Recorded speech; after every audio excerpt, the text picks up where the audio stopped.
Wetlands are not just land and water, they are life and resilience।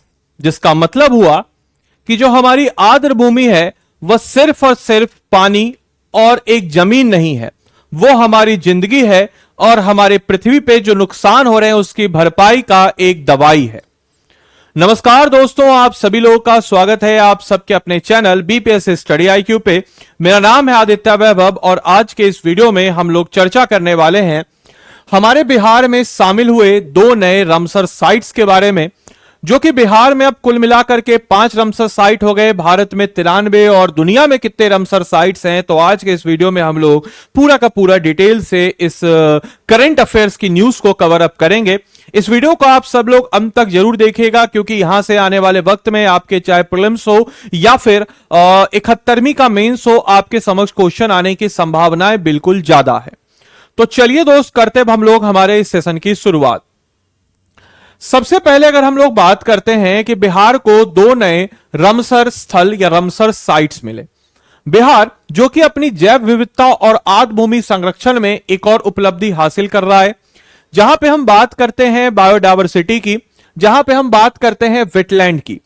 तो हमारे बिहार जहां हम देखते हैं कि तकरीबन हमारे बिहार के टोटल ज्योग्राफिकल एरिया का 4% वाटर रिसोर्स है, वाटर संसाधन है, वहां पे आर्द्र भूमि 5 ही है। यह भी एक ताजुब वाली बात है और इसको ज्यादा होना चाहिए, लेकिन फिलहाल के लिए दो नए आर्द्र भूमियों को जोड़ा गया है। कौन कौन से दो नए आर्द्र भूमि है? तो बक्सर जिले में गोकुल जलाशय, बक्सर जिले का गोकुल जलाशय और पश्चिमी चंपारण का उदयपुर झील, यानी कि उदयपुर लेक जो पश्चिमी चंपारण का है, उसको रामसर साइट का दर्जा मिला है, जिससे राज्य में ऐसे स्थलों की संख्या अब 5 हो गई है। आपको बताते चलें कि उदयपुर झील प्रवासी पक्षियों का ठिकाना है, जो कि सोमेश्वर रेंज से आगे आप बढ़िएगा टुवर्ड्स सदर्न साइड तो आपको नजर आ जाएगा। यहां पे उदयपुर वाइल्ड लाइफ सेंचुरी भी है, उसके आसपास ही आपको यह झील नजर आता है। कहा जाता है राजा उदय सिंह ने इस झील को बनाया था। हालांकि इसको आने वाले वक्त में प्राकृतिक रूप से भी नदियों के द्वारा इसको पानी मिलता रहा, और एक प्रकार का एक जबरदस्त उदाहरण बायोडायवर्सिटी को कंजर्व करने के लिए और खासकर जो हमारे माइग्रेटरी बर्ड्स हैं, जो प्रवासी पक्षी हैं, उनका एक जबरदस्त ठिकाना के रूप में यह नजर आता है। अब राज्यों में टोटल 5 रामसर स्थल हो गए, यानी कि राज्यों में अब टोटल रामसर साइट की संख्या 5 हो गई है। बिहार के लिए यह उपलब्धि जैव विविधता संरक्षण और जलवायु संतुलन, यानी कि अगर हम बात करते हैं कि क्लाइमेट बैलेंस या क्लाइमेट चेंज को लेकर के एक बेहद खास माना जा रहा है। इसके साथ साथ रामसर साइट का दर्जा मिलने से पर्यटन को भी काफी ज्यादा बढ़ावा मिलेगा और यहां लोग खूबसूरत नजारों का आनंद भी ले सकेंगे। आपको बताते चले, बक्सर जिले का गोकुल जलाशय की बात करें तो यह गंगा नदी की बाढ़ से निर्मित एक महत्वपूर्ण आर्द्र भूमि है, जो कि बक्सर जिले में है। हालांकि गर्मियों के वक्त यह जगह दलदली क्षेत्र और खेती करने इलाके में जमीन में बदल जाती है, लेकिन बरसात के समय में यहां पे काफी लंबे चौड़े में गंगा के द्वारा बाढ़ फैला करके एक जलाशय के रूप में नजर आता है। और मॉनसून के वक्त यहां पे काफी ज्यादा पानी भर जाता है, जिससे नजारा जो है मनोरम हो जाता है, खूबसूरत हो जाता है, और बाढ़ के समय यह ग्रामीण के लिए एक प्राकृतिक बफर का काम करता है। और यहां 50 से अधिक पक्षी प्रजातियां पाई जाती है। स्थानीय लोग मछली पालन, सिंचाई और खेती के लिए इस पर काफी हद तक निर्भर भी होते हैं। वहीं उदयपुर झील के बारे में बात करते हैं तो उदयपुर वन जीव अभयारण्य जो है उसके पास है, जो कि पश्चिमी चंपारण में पड़ता है। यहां पे 280 से अधिक वनस्पति प्रजाति है और 35 जो है प्रवासी यानी कि माइग्रेटरी बर्ड, जो कि मुख्यतः साइबेरिया से आती हैं, यहां पे पाई जाती हैं, जो कि ठंड के समय में खासकर जनवरी और फरवरी के समय में आपको नजर आती हैं। इसके साथ ही साथ असुरक्षित श्रेणी की कॉमन पोचार्ड जैसी प्रजातियां भी आपको शामिल है, जो कि इसको एक दुर्लभ प्रजातियों का घर भी बनाता है। इस तरह से यह दोनों रामसर बेहद खास बिहार के लिए मानी जा रही है। आपको बताते चले, संरक्षण प्रयासों में एक महत्वपूर्ण विकास के रूप में दो नए आर्द्र भूमि, बक्सर का गोकुल जलाशय और पश्चिमी चंपारण का उदयपुर झील को अंतर्राष्ट्रीय महत्व के रामसर स्थल के रूप में मान्यता दी गई है। आपको बताते चले, दिनांक 27 सितंबर 2025 को, यानी कि ज्यादा पुरानी बात नहीं है, परसों की बात है, 27 सितंबर 2025 को इस शामिल होने के साथ भारत में रामसर स्थलों की संख्या अब 93 हो गई है, जो कि वैश्विक आर्द्र भूमि संरक्षण में देश के बढ़ते नेतृत्व की पुष्टि करता है। यह मान्यता न केवल बिहार बल्कि ऐसे राज्य जिसकी प्राकृतिक विरासत का ऐतिहासिक रूप से कम प्रतिनिधित्व रहा है, क्योंकि हमारे बिहार में बहुत कुछ है, लेकिन एट द एंड देखा जाए तो इसका रिप्रेजेंटेशन ना कि हमारे इंडियन हिस्ट्री की किताबों में ज्यादा नजर आता है, ना ही ज्योग्राफिकल पॉइंट ऑफ व्यू से ज्यादा नजर आता है। यह पारिस्थितिक स्वरूप को बढ़ाती है, बल्कि जलवायु परिवर्तन, जैव विविधता के नुकसान की बढ़ती चुनौतियों के बीच महत्वपूर्ण परिस्थितिकी तंत्रों की रक्षा के लिए भारत की प्रतिबद्धता को भी रेखांकित करती है कि भाई हम जो हैं अब क्लाइमेट चेंज से आगे बढ़ रहे हैं, हम जो है इन सारे जगहों पर कंजर्व करते हुए इसको जो है एक स्थल के रूप में घोषित कर रहे हैं। अब राज्यों में टोटल 5 रामसर साइट हुए हैं। ये दोनों जलाशयों को मिलकर संरक्षित जलभूमि के क्षेत्र को विकसित करने और बिहार की पारिस्थितिक विविधता को उजागर करते हैं, जहां जलभूमियां अक्सर अतिक्रमण यानी कि वहां पे लोग जमीन पे अपना खेती वगैरह करके उसको कब्जा कर लेते हैं और कृषि दबाव के कारण खतरे में रहती है, लेकिन इस दोनों को कंजर्व किया गया। आपको बताते चले, गोकुर झील जो कि बक्सर में पड़ता है 448 हेक्टेयर के एरिया में फैला है, पश्चिमी बिहार का गंगा का मैदान है और प्रवासी पक्षी मछली प्रजातियों के लिए कृषि जल सुरक्षा यानी कि जो सिंचाई वगैरह के लिए यहां से पानी के साथ साथ इसका समर्थन करता है और एक मीठे पानी का एक जबरदस्त तंत्र है और बाढ़ के दौरान एक बफर के रूप में भी कार्य करता है ताकि स्थानीय लोगों तक बाढ़ ना जा सके और बाढ़ का पानी उस एरिया में ही फैल जाता है, जिसके कारण गांव जो है डूबने से बच जाते हैं। तो इसका महत्व तो ना सिर्फ पक्षियों तक बल्कि मानवों को बचाने के लिए भी एक अहम योगदान निभाता है। उदयपुर झील जो कि पश्चिमी चंपारण पे है, 319 हेक्टेयर में फैला हुआ है। उत्तरी बिहार भारत नेपाल के सीमा के पास है। मौसमी अंतर्वाह वाला एक प्राकृतिक अवसाद या जलीय प्रजातियों के लिए यानी कि जो अगर हम कहें कि वाटर एनिमल्स के लिए एक खासकर जल जो पक्षी होते हैं उनके ब्रीडिंग सेंटर प्रजनन स्थल के लिए एक घोंसला बनाने का स्थान है और भूजल स्थल यानी कि जो ग्राउंड वाटर है और साथ ही साथ मिट्टी की नमी बनाए रखने के लिए एक महत्वपूर्ण भूमिका के रूप में नजर आता है। अब आपके मन में प्रश्न आ रहा होगा कि सर ये जो रामसर मान्यता है इसका क्या महत्व है।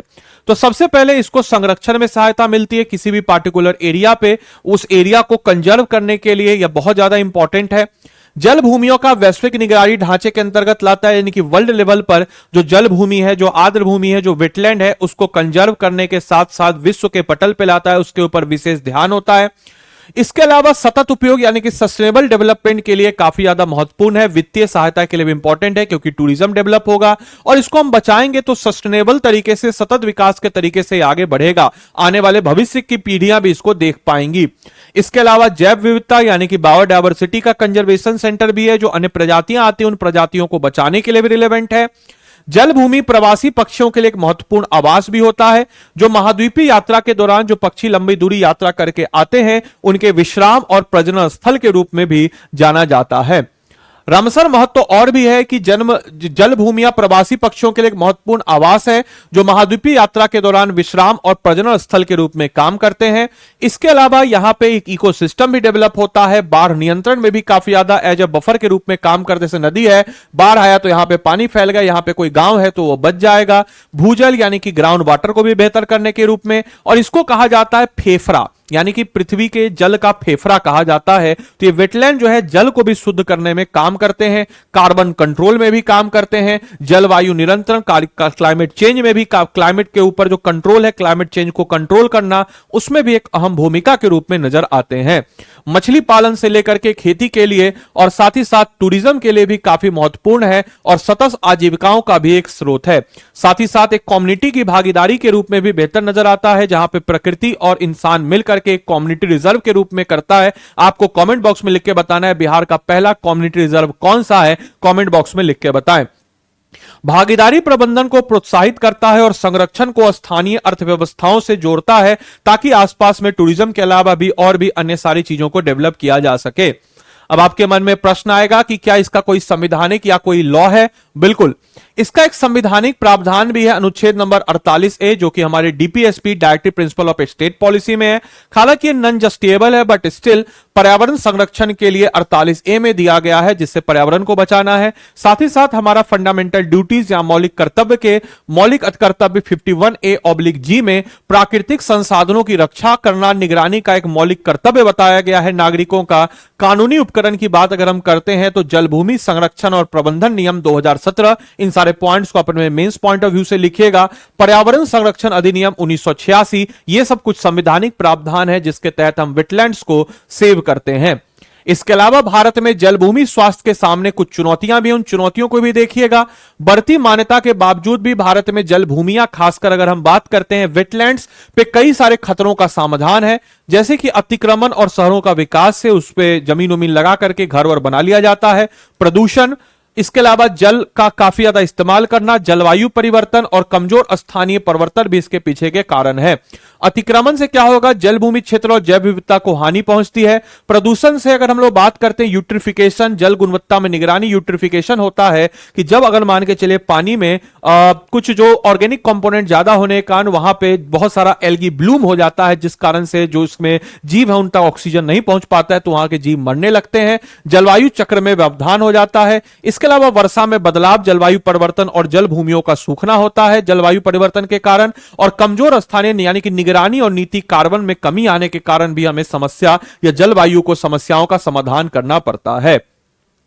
अब आपके मन में प्रश्न आएगा कि सर रमसर कन्वेंशन क्या था, रमसर कन्वेंशन कब किया गया? तो रमसर एक जगह है, ईरान में पड़ता है, और 1971 में रमसर ईरान में ये कन्वेंशन किया गया। दुनिया भर के वैज्ञानिक मिलकर के वाटर वेटलैंड को या आर्द्र भूमियों को सेव करने के लिए इन्होंने एक पहल बनाई, उसी को रमसर कन्वेंशन कहते हैं, जो कि 1975 से लागू होता है। इसके लिए अगर हम लोग बात करते हैं तो वर्ष 1971 में इस पर हस्ताक्षर हुआ और 1 फरवरी 1942 को आधिकारिक रूप से इसमें शामिल हुआ। और इसी के मद्देनजर 2 फरवरी को हर साल, अगले दिन से 2 फरवरी को हर साल हम लोग वर्ल्ड वेटलैंड डे के रूप में भी सेलिब्रेट करते हैं, जिसमें सबसे ज्यादा रमसर स्थलों वाला राज्य भारत में तमिलनाडु है, जहां पे 20 है। सबसे बड़ा रमसर स्थल जो है सुंदरवन पश्चिमी चंपारण में है। सबसे छोटा स्थल रेणुका आर्द्र भूमि हिमाचल प्रदेश में है। सबसे पहला रमसर साइट चिल्का लेक उड़ीसा में है, और केवला देव राष्ट्रीय उद्यान राजस्थान में है, जो कि 1981 में नामित किया गया था। 15वां रमसर कन्वेंशन जो है कॉप में 31 जुलाई 2025 को विक्टोरिया फॉल्स जिम्बाब्वे में संपन्न हुआ। याद रखिएगा कि कहां पे हुआ, तो ये जिम्बाब्वे में हुआ। कौन सा, तो 15वां रमसर कन्वेंशन, और साथ ही साथ इसका विषय क्या था, तो protecting wetland for our common future. तो ये इसका कंजर्वेशन था। किसी भी प्रकार से क्वेश्चन हो, स्टेटमेंट बेस्ड क्वेश्चन आए या फिर मेंस पॉइंट ऑफ व्यू से आए, आपके पास कंटेंट जो है तैयार है।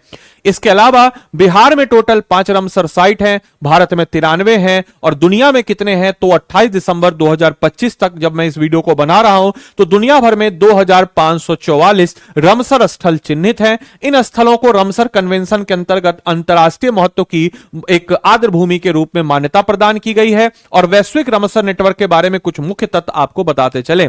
कुछ क्षेत्रफल, यह स्थल दुनिया भर में 25 लाख वर्ग किलोमीटर के अधिक क्षेत्र में फैला है, जो कि मैक्सिको से भी बड़ा एरिया है। समझिए, दुनिया भर में 25 लाख स्क्वायर किलोमीटर, जो कि मैक्सिको के टोटल एरिया से वाला, अगर सबको आप जोड़ दें तो प्रमुख देश सबसे ज्यादा रमसर स्थल यूनाइटेड किंगडम, यानी कि जिसको हम इंग्लैंड भी कहते हैं, यूनाइटेड किंगडम जो है 176 है, और मैक्सिको में 144। आपको कमेंट बॉक्स में लिख के बताना है यूके और इंग्लैंड में क्या फर्क है।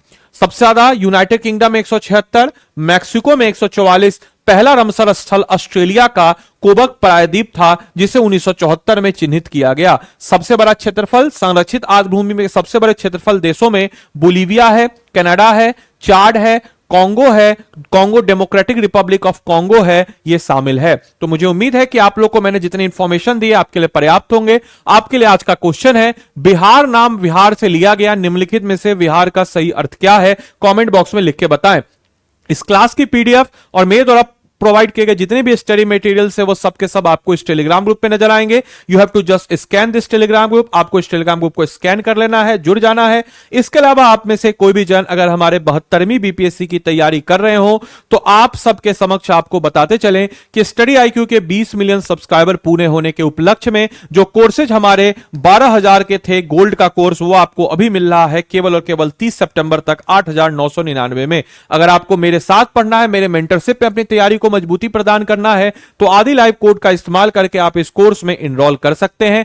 कैसे आप इस कोर्स में एनरोल करेंगे, तो स्टडी आईक्यू के ऐप या वेबसाइट पे आप चले जाइएगा। मैं आपको प्रोसेस दर प्रोसेस बता देता हूं। स्टडी आईक्यू के वेबसाइट पे आप जाएंगे, यहां स्टेट पीसेस पे जाइएगा, यहां पे बिहार पे आइएगा, हमारा प्यारा मोहब्बत बिहार आरंभ 10.0 पे आइएगा। आरएम 10.0 पे आने के बाद आप देखिएगा आपके समक्ष होगा ये वाला, यहां पे प्राइस 9,999। चिंता मत कीजिए, आपको मैं कोड देता हूं, कोड लिख लीजिए अपने नोटबुक में, आदि लाइव कोड लगाइएगा। अब आदि लाइव कोड क्यों लगाना जरूरी है तो हम आपको बता देते हैं। आदि लाइव लगाना इसलिए जरूरी है क्योंकि आपको बताते चले कि आदि लाइव कोड लगाने से आपको मैक्सन डिस्काउंट मिलेगा और साथ ही साथ मेरी तरफ से आपको मेंटरशिप भी प्रदान हो जाएगा। अब इस कोर्स में आपको क्या क्या खास मिलेगा गोल्ड वाले में, इसमें आपको प्रीलिम्स, मेंस और इंटरव्यू तीनों की इंटीग्रेटेड तैयारी मिलेगी। 1400 प्लस घंटे की लाइव क्लासेज होगी जिसमें मास्टर आपको लिखवाएगा, समझाएगा, बुझाएगा। ये प्रीलिम्स मेंस सेंट्रिक होगी। क्लास का नोट्स जो है आपको क्रक्स के रूप में भी मिलेगा, पीडीएफ मटेरियल भी आपको मिल जाता है, हैंड रिटन नोट्स भी आपको मिल जाता है। साथ ही साथ 1400 प्लस घंटे की लाइव क्लासेज में हम लोग आपको history, Bihar special, current affairs, general science, polity, geography, economics, maths, सारे के सारे सब्जेक्ट को प्रीलिम्स और मेन सेंट्रिक तरीके से आपको इसमें हम कराएंगे। मोस्ट इंपॉर्टेंटली इस कोर्स की बात करते हैं तो हम लोग अगर बात करें इस कोर्स में तो इसके अलावा आपको इसमें मेंस आंसर राइटिंग की भी सुविधा दी गई है। हर क्लास के बाद जो मेंस रिलेटेड क्वेश्चन होगा उसको आप लिखिएगा, भेजिएगा, आपके मेंटर आपको अपॉइंट किए जाएंगे। हम लोग इसमें मेंटरशिप प्रोवाइड कराते हैं जो कि किसी भी संस्था में आप जाके पूछ लीजिए, स्टेट पीसीएस के लिए पर्सनल मेंटर कहीं नहीं दे रहा, हम आपको पर्सनल मेंटर ऑनलाइन माध्यम में भी दे रहे हैं। इसके अलावा हमारे इस मेंटरशिप के अलावा आप अगर मेरा कोड लगाते हैं तो बाय डिफॉल्ट आप मेरे द्वारा एडिशनल मेंटरशिप आपको मिल जाएगा। मतलब एक मेंटर तो आपका होगा ही होगा, लेकिन मेरी तरफ से आपको एडिशनल मेंटरशिप मिल जाएगा। तो आदि लाइव कोड को लगा करके 8,999 में इस कोर्स को आप लोग इनरोल करके हमारे इस गोल्ड पैकेज के साथ जुड़ सकते हैं। अगर आपके पास बजट का क्रंच नहीं और आप बिल्कुल बेसिक से करना चाहते हैं तो एक प्लेटिनम पैकेज भी है, ये 15,999 होगा, वही सेम प्रोसेस होगा, लेकिन इसमें हार्ड कॉपी में आपके घर तक किताबें आ जाती है। आपके फाउंडेशन को बिल्डअप करने के लिए हम इसमें एनसीईआरटी का कोर्स भी दे देते हैं, एक आपको हम 10,000 एमसीक्यूज का कोर्स भी दे देते हैं और भी बहुत सारी सुविधाएं आपको प्लेटिनम में मिल जाती है। तो अगर आप 1 साल 2 साल से तैयारी कर रहे हैं तो आपके लिए गोल्ड पैकेज है। अपनी तैयारी को एक आखिरी अंजाम दीजिए, एक एंड पे दीजिए, एक एंड नोट पे शुरुआत कीजिए, एकदम आखिरी एकदम समझ लीजिए और इससे आपका सिलेक्शन 100% हो जाना है। एंड मोस्ट इंपॉर्टेंटली हम 100% स्कॉलरशिप की भी बात करते हैं, यानी कि जो डेफिनेटली इतना मेहनत करेंगे तो 72nd बीपीएससी का प्रीलिम्स आपका क्लियर होगा। जैसे ही आपका प्रीलिम्स क्लियर हुआ, आपने जो भी मोड ऑफ पेमेंट से पेमेंट किया आपका वापस हो जाएगा और मेंस के लिए हम आपको अलग से स्पेशल रैंकर्स बच्चों के बैच में डालेंगे। इसमें तो मेंस होगा ही होगा, अलग से रैंकर बच्चों के बीच में डालेंगे